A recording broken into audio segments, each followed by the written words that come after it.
मैत्री म्हणजे प्रत्येक मनात काही ना काही न बोललेले शब्द असतात, काही न सांडलेले अश्रू असतात आणि काही न सांगितलेल्या गोष्टी असतात. आणि जेव्हा हे सगळं ओझं जड होऊ लागतं तेव्हा कोणीतरी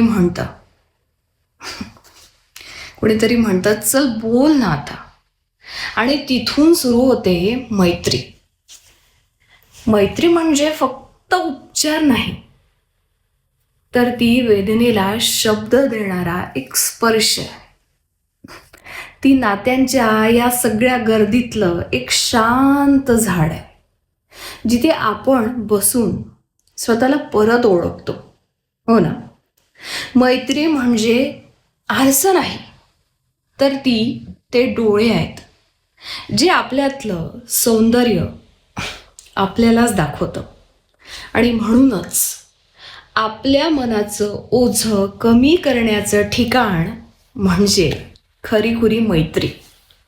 हा एकदाचा भार गळून पडतो आणि आत्मा आतून पुन्हा हलका होतो.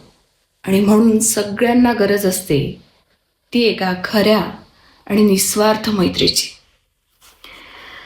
टॅग करा तुमच्या सगळ्या फ्रेंड्सला, तुमच्या सगळ्या मित्रमैत्रिणींना, ज्यांना तुम्हाला हे मनापासून सांगावंसं वाटतंय.